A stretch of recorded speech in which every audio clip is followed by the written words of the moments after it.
মাঝে একদল ইউটিউব মার্কা মৌলবী বের হয়ে গেছে। ইসলামটাকে তারা চাইতেছে একটা গন্ডির ভিতরে, একটা ডিব্বের ভিতরে প্যাকেট করে ফেলার জন্য। বলেন নাউজুবিল্লাহ। কিভাবে? দেখেন, আমরা মসজিদে জামাতে নামাজ আদায় করি না? ফরজ নামাজের পরে বলতেছে দোয়া করা বিদআত। বলেন নাউজুবিল্লাহ। জানাজার নামাজ পড়ি না? জানাজার নামাজের পরে দোয়া করা বলতেছে বিদআত। লাশ সামনে রেখে দোয়া করা যাবে কিনা, এই বিষয়টা হচ্ছে সাহাবা একরাম করেন না, যেহেতু অতিরিক্ত আমল বাড়ায় লাভ নাই। ইসলাম যেভাবে আছে সেভাবে করলে যথেষ্ট। আপনি আমি বাড়াবেন, বেদাত হওয়ার সম্ভাবনা, কথা কোন বেদাত হওয়ার সম্ভাবনা কি আছে? রজব মাস যখন আসতো, রাসূল সাল্লাল্লাহু আলাইহি ওয়াসাল্লাম একটা দোয়া শিক্ষা দিয়েছেন, আল্লাহুম্মা বারিক লানা ফি রজব ওয়া শাবান ওয়া বাল্লিগনা রমাদান। বলেন সুবহানাল্লাহ। রজব মাস যখন আসতো, রাসূলুল্লাহ আল্লাহর কাছে কান্নাকাটি করত, দোয়া করত, হে আল্লাহ, রজব এবং শাবান মাসের বরকত আমাদেরকে নসিব করো। বলেন না সুবহানাল্লাহ। ওয়া বাল্লিগনা রমাদান, এবং রমজান মাস পর্যন্ত আমাদের হায়াতকে বৃদ্ধি করে দাও। বলেন সুবহানাল্লাহ। রজব মাস, এই রজব মাসে কিন্তু আল্লাহ পাক আরেকটা বিরাট একটা ঘটনা ঘটাইছে। এই রজব মাসে যে আল্লাহ পাক কত সুন্দর একটা ঘটনা ঘটাইছে, আল্লাহ পাক কুরআনুল কারীমের মধ্যে এটা তুলে ধরছে। বলেন না সুবহানাল্লাহ। পবিত্র কুরআনুল কারীমের মধ্যে সূরার সংখ্যা কয়টা? 114টা, 30 পারা। 114টা সূরার মধ্যে একটা সূরা হচ্ছে সূরা বানী ইসরাইল। সূরা বানী ইসরাইল। আমরা যখন হুজুরদের মুখ থেকে বয়ান শুনি, জান্নাতের বয়ান, নাজ নেয়ামতের বয়ান, বিভিন্ন ধরনের সুসংবাদ পাই, সুবহানাল্লাহ বলি না? কিন্তু আল্লাহ কোনো জায়গায় সুবহানাল্লাহ বলেন নাই। এই সূরা বনী ইসরাইলের মধ্যে এমন একটা ঘটনা আল্লাহ পাক ঘটাইছে, আল্লাহ নিজেই বলছে সুবহানাল্লাহ। বলেন না সুবহানাল্লাহ।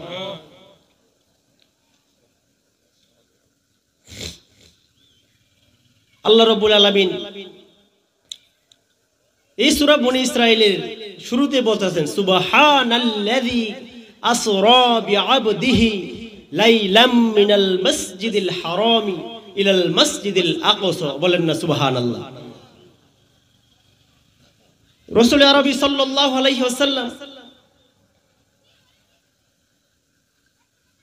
তাকে ইচ্ছা করেছে আল্লাহ রাব্বুল আলামিন তাকে আরশের মেহমান বানাবে। বলেন না সুবহানাল্লাহ। আল্লাহ ইচ্ছা করছে তার হাবিবকে তার বাড়ির মেহমান বানাবে। বলেন সুবহানাল্লাহ। আল্লাহ রাব্বুল আলামিন তার হাবিবকে যখন আরশে আজিমের মেহমান বানাবে, এই সূরা ইসরা নাজিল করবে। আল্লাহ পাক জিব্রাইলকে পাঠালেন, জিব্রাইল,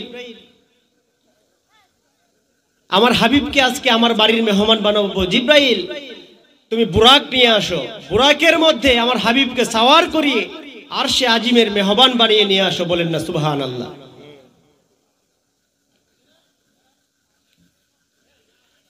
প্যারে হাজরিন, আল্লাহ রাব্বুল আলামিন যখন ইচ্ছা করলেন তার হাবিবকে আরশে আজিমের মেহমান বানাবে, সম্ভব কিনা? আল্লাহ যদি ইচ্ছা করে সম্ভব কিনা? সবই সম্ভব। আল্লাহ বলেন ইন্নামা আমরুহু ইযা আরাদা শাইআন আইয়াকুলা লাহু কুন ফায়াকুন। বলেন সুবহানাল্লাহ। আল্লাহ বলতেছে আমি বলি কুন, সঙ্গে সঙ্গে ফায়াকুন। বলেন সুবহানাল্লাহ। আমি বলি হও, হইতে দেরি হয় না, হয়ে যায়। বলেন সুবহানাল্লাহ। আল্লাহ রাব্বুল আলামিন ১৫০০ বছর পূর্বে তার হাবিবকে যখন সৃষ্টি করে এই পৃথিবীর বুকে পাঠালেন, আল্লাহ রাব্বুল আলামিন আদর করে, শোক করে, খুব মায়া করে, দয়া করে, ভালোবেসে তার হাবিবের নাম দিলেন হাবিবুল্লাহ। বলেন সুবহানাল্লাহ। আচ্ছা, আপনারা কি আমার সাথে রাগ করছেন কেউ? তাহলে একটু সুবহানাল্লাহ আলহামদুলিল্লাহ বলেন। বলেন বাবা, সুবহান আসছেন কষ্ট করে শীতের মধ্যে, একবার সুবহানাল্লাহ বলার ফজিলত কি জানেন? একবার যদি কেউ সুবহানাল্লাহ বলে, আকাশ এবং জমিনের মধ্যবর্তী যত ফাঁকা জায়গা আছে আল্লাহ পাক নেক দিয়া ভরপুর করে দেয়। বলেন সুবহানাল্লাহ। হ্যাঁ, যদি আর একটু কষ্ট করে আর একটু আগাইতে পারেন তাহলে বাগানটা আরো সুন্দর হয়, কথা বলতে আর একটু ভালো লাগবে।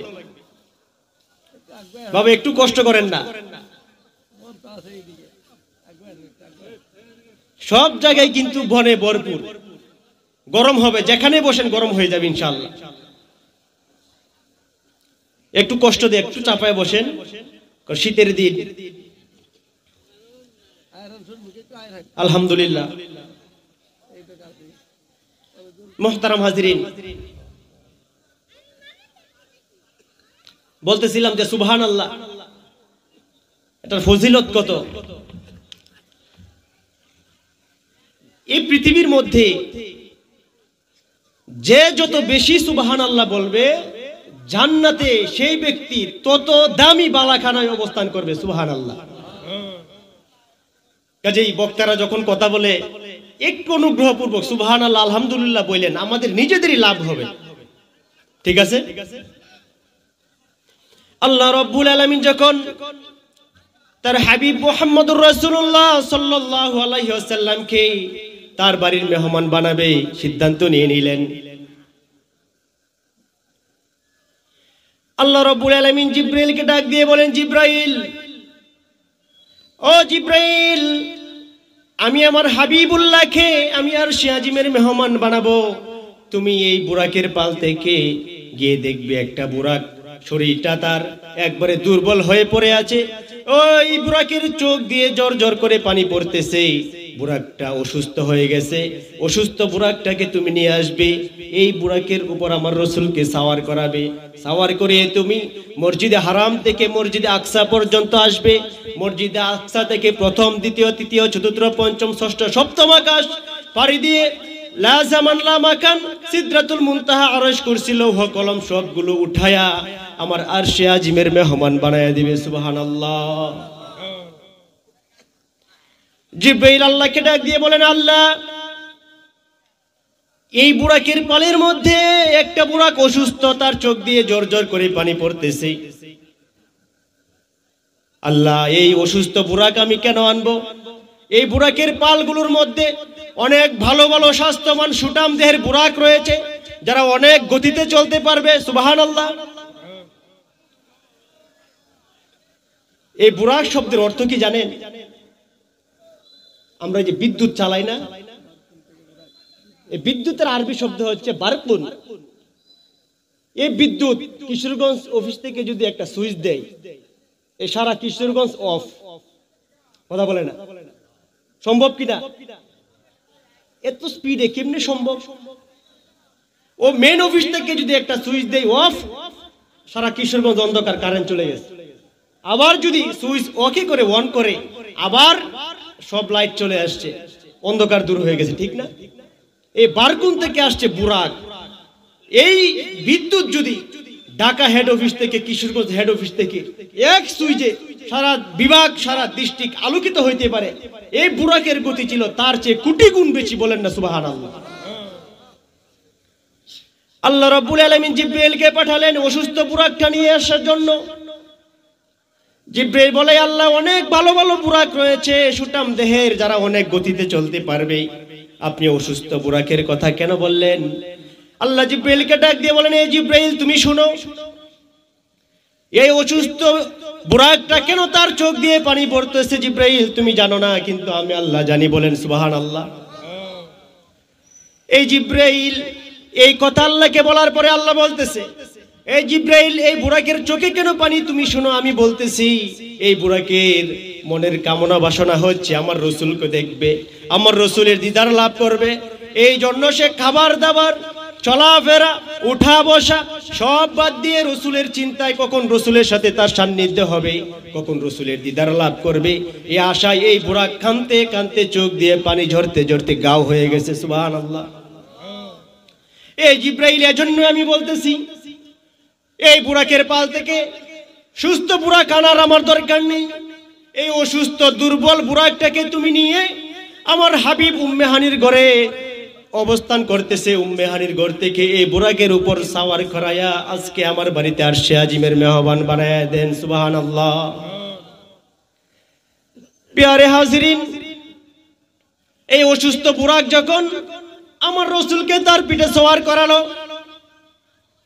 জিব্রাইল বলতেছে এই বুরাকটা এত দ্রুতগামী চলতেছে যেন পৃথিবীর বুকে আর কোন বুরাক এত দ্রুতগামী চলতে পারে না। বলেন সুবহানাল্লাহ। এটা আমার রাসূলের খাতিরে বলেন না সুবহানাল্লাহ। যখন রাসূলকে এই বুরাক তার পিঠে সওয়ার করালেন, বুরাক দ্রুত গতিতে চলতেছে আরশে আজিমের দিকে। বলেন সুবহানাল্লাহ। আল্লাহর বাড়ির মেহমান হবে। সমস্ত পয়গম্বরগণ আল্লাহর সাথে দিদারের জন্য আল্লাহর কাছে কান্নাকাটি করেছেন, কিন্তু আল্লাহ বলেন লাং তারানি, কখনো না আমাকে দেখতে পারবে না। হযরত মুসা আলাইহিস সালাম, ওনার নাম শুনেছেন? শুনেন না? ওনার একটা উপাধি হচ্ছে মুসা কালিমুল্লাহ। কেন? এই মুসা আল্লাহর সাথে বেশি কথা বলতো। বলেন সুবহানাল্লাহ। এই কথা বলার কারণে ওনার উপাধি হয়ে গেছে মুসা কালিমুল্লাহ। উনি একদিন বলতেছে, আল্লাহ আপনাকে আমার দেখতে মন চাইতেছে। আপনাকে কি করতে মন চাইতেছে? দেখতে মন চাই। আল্লাহ বলে লাং তারানি, কখনো না। বারবার বিরক্ত করতেছে, না আল্লাহ আপনাকে দেখা দিতেই হবে, আপনার সান্নিধ্য আমার লাভ করতে হবে। আল্লাহ বলে লাং তারানি, তুমি সহ্য করতে পারবে না। যখন বারবার বিরক্ত করতেছে, আল্লাহ বলতেছে মুসা তুমি তুর পাহাড়ে যাও, তুর পাহাড়ে যাও, আমাকে দেখতে পারবে। মুসা যখন তুর পাহাড়ে গেল, তাড়াহুড়া কইরা কখন আল্লাহর সাথে সান্নিধ্য হবে, দিদার হবে, তাড়াহুড়া করে জুতা পায়ে নিয়ে তুর পাহাড়ে উঠে গেছে। বলেন না সুবহানাল্লাহ। কিন্তু আল্লাহ পাক মুসারে ধমক দিছে, মুসা তুমি তো বেখবর হয়ে গেছো, তোমার পায়ে জুতা, তুমি উঠতেছো তুর পাহাড়ে আমার সাথে কথা বলার জন্য। সাবধান, তুমি জুতা খুলে পাশে রেখে তুর পাহাড়ে এসো যদি আমার সাক্ষাৎ পেতে চাও। বলেন সুবহানাল্লাহ। আল্লাহ রাব্বুল আলামিন পয়গম্বর মুসা কালিমুল্লাহকে ৭০,০০০ নূরের পর্দার ভেতর থেকে যখন একটা নূরের পর্দা উঠালেন, এই নূরের পর্দার তাজাল্লিতে তুর পাহাড় চূর্ণ বিচূর্ণ হয়ে আগুনে পুড়ে ছারখার হয়ে গেল। সুবহানাল্লাহ। মুসা নবী অজ্ঞান হয়ে পড়ে রইলেন। আল্লাহ বলতেছে মুসা তুমি নাকি আমি আল্লাহরে দেখবা?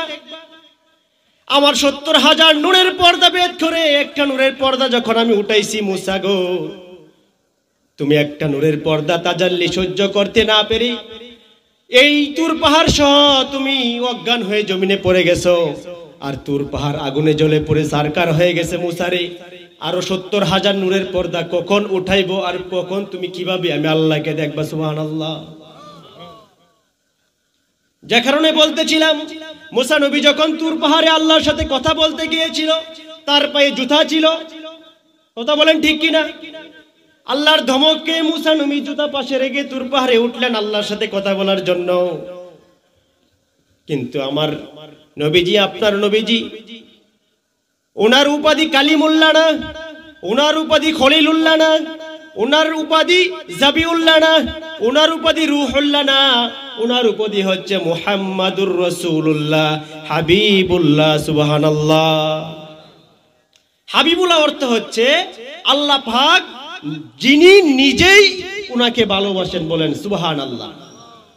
ইব্রাহিম খলিলুল্লাহ কিভাবে হয়েছে জানেন? আল্লাহ বেশি পরীক্ষা দিছে, সব পরীক্ষায় পাশ হয়েছে আল্লাহকে ভালোবাসা। কিভাবে? আল্লাহর ভালোবাসায় সব পরীক্ষায় উত্তীর্ণ হয়েছে। আল্লাহ পাক তোর উপাধি দিছে মুসা, ইব্রাহিম, খলিলুল্লাহ। কিন্তু আল্লাহ পাক স্বয়ং আমার রসুল হাবিবুল্লাহকে ভালোবাসেন, এজন্য তার উপাধি দিয়েছে মুহাম্মদ হাবিবুল্লাহ। বলেন সুবহানাল্লাহ।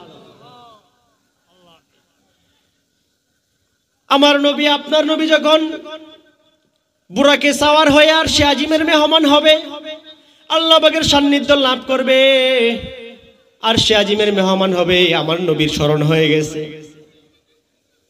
আমার নবী স্মরণ হয়ে গেছে, আমার পায়ে তো আমার জুতা মুবারক, আর আমার পায়ের জুতা মুবারকের মধ্যে আমার পায়ের ধুলা মুবারক রয়েছে।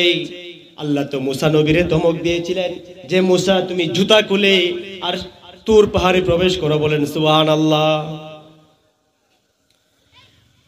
আমার রসুল যখন এই কথা স্মরণ হয়ে গেল, আমার রসুল আরশে আজিমের পাশে জুতা রাখতে চাইলেন, বলেন আল্লাহু আকবার। দেখেন আল্লাহ আমার রসুলকে কতটুকু ভালোবাসে, কি পরিমাণ মায়া করে, কি পরিমাণ দয়া করে। আমার রসুল যখন আরশে আজিমের পাশে জুতা খুলে রাখতে চাইলেন, আল্লাহ বলে হাবিব আপনি কেন জুতা খুলতেছেন? আপনি আজকে জুতা পায়ে দিয়ে আমার আরশে আজিমের মেহমান হবেন। আপনার পায়ের জুতা মুবারকের ধুলা মুবারকের উসিলায় আজকে আরশে আজিম ধন্য হবে, সুবহানাল্লাহ। রাসূলুল্লাহ সাল্লাল্লাহু আলাইহি সাল্লাম বলতেছেন আল্লাহ আমি এজন্য জুতা খুলতেছি, আপনি তো মুসা নবীরে ধমক দিয়েছিলেন তুর পাহাড়ে জুতা খুলে প্রবেশ করার জন্য। আল্লাহ বলতেছে হাবিব গো আপনি কেন জুতা খুলবেন? আমার আরশে আজিম তো কখন আপনার জুতা মুবারকের দুলা মুবারক আরশে আজিমের গায়ে মেখে আমার আরশে আজিম ধন্য হবে। আরশে আজিম বেহুশ বেফানা হয়ে আছে আপনার দুলা মুবারক গায়ে মাখার জন্য, সুবহানাল্লাহ। এখন আমাদের দেশে একদল মৌলবী বের হয়েছে, তারা রাসূলুল্লাহর মেরাজকে বিশ্বাস করে না। কথা বলেন ঠিক কিনা? মোবাইলটা খুললেই দেখতে পারবেন রাসূলুল্লাহর মেরাজ নাই, শবে বরাত নাই, শবে কদর নাই, জানাজার পরে দোয়া নাই, সম্মিলিত ফরজ নামাজের পরে দোয়া নাই। আছে কিনা? কথা বলেন আছে কিনা?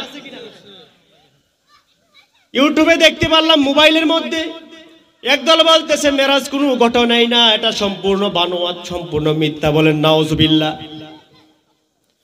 অথচ আল্লাহ রাব্বুল আলামিন যখন আমার হাবিবকে মেরাজ করালেন, জান্নাতের মেহমান বানালেন, আরশে আজিমের মেহমান বানালেন, সপ্ত আকাশের মেহমান বানালেন, আরশে আজিম থেকে যখন রাসূলকে আবার দুনিয়াতে পাঠালেন, রাসূল দুনিয়াতে এসে তার সাহাবীদেরকে বলা বলি করতেছে, বলেন সুবহানাল্লাহ। আল্লাহ তো আজকে আমাকে আরশে আজিমের মেহমান বানাইয়া আট জান্নাত 7 দুজক ঘুরে ঘুরে দেখাইয়া, সপ্ত আকাশ সবকিছু ঘুরে ফিরে দেখাইয়া, আরশ কুরসি লৌহ কলম লা জামান লা মাকান সিদরাতুল মুনতাহা সব ঘুরে দেখাইয়া আবার আল্লাহ আমাকে এই মক্কার নগরীতে পাঠাইয়া দিয়েছে, বলেন সুবহানাল্লাহ। এখন একদল বলতেছে এই মুহাম্মদ এখন পাগল হয়ে গেছে, আগে ছিল হাফ এখন হয়েছে ফুল, বলেন নাউজুবিল্লাহ। এখন কি হয়েছে? ফুল পাগল হয়ে গেছে। কারণ এই মুহাম্মদ নাকি এই এক রাত্রের কিছু অংশে এই উম্মে হানির ঘর থেকে মসজিদে হারাম থেকে মসজিদে আকসা কত বছরের রাস্তা?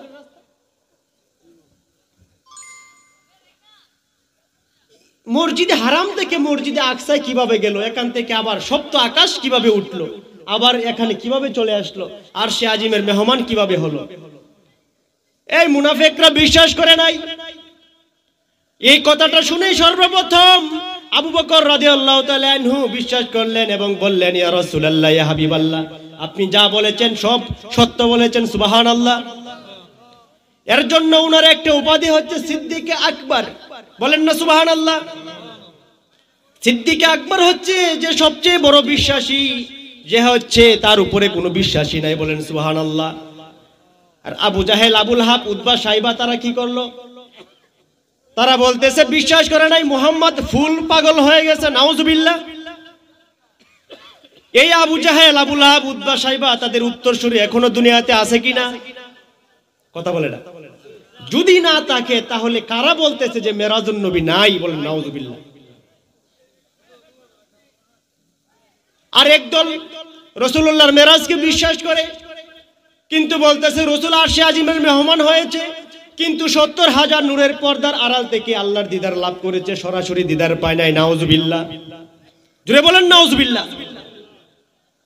অথচ আল্লাহ রাব্বুল আলামিন পবিত্র কোরআনুল কারীমের মধ্যে সূরা নাজমের মধ্যে বলতেছেন সুম্মা দানা ফাতাদাল্লা ফাকানা কাবা কাউসাইনি আও আদনা। আল্লাহু আকবার।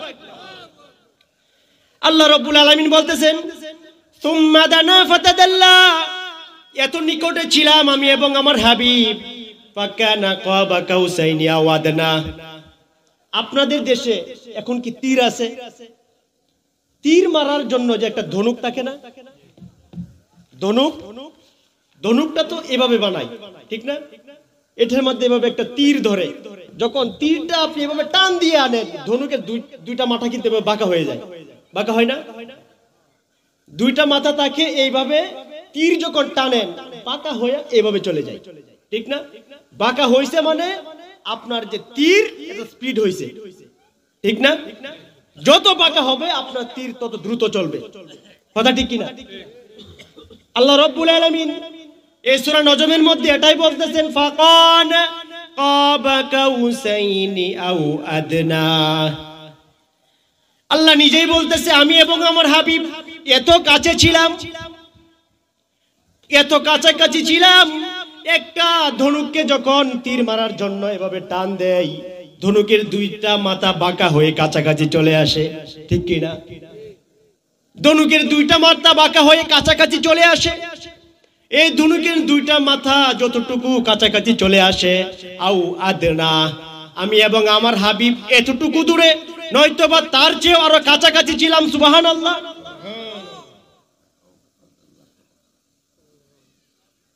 আল্লাহ বলতেছে, অথচ একদল মুল্লারা বলতেছে রাসূলুল্লাহর মেরাজ হয় নাই, আর একদল বলতেছে রাসূলুল্লাহর মেরাজ হয়েছে, কিন্তু রাসূলুল্লাহ আল্লাহকে সচক্ষে দেখে নাই। বলেন নাউজুবিল্লাহ।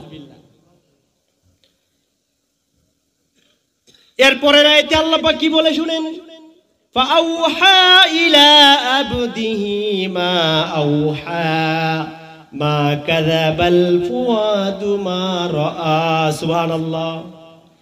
এই মেরাজ যখন করলেন, সামনাসামনি যখন আল্লাহ তার হাবিবকে দেখলেন, হাবিব তার মালিককে দেখলেন, দেখার পর আল্লাহ যতটুকু দেয়ার ততটুকুই দিলেন, কোনো কমতি রাখলেন না। সুবহানাল্লাহ। এরপরে আল্লাহ বলতেছে, আমার রসুলকে যা আমি চোখে দেখিয়েছি, এই চর্মচক্ষু দিয়ে আমার রসুল যা দেখেছে আরশে আজিমের মধ্যে, তার অন্তর সাক্ষী দিয়েছে, তার সব সঠিক দেখেছে। বলেন সুবহানাল্লাহ। আল্লাহ পাক এতটুকু বলে শেষ করেন নাই।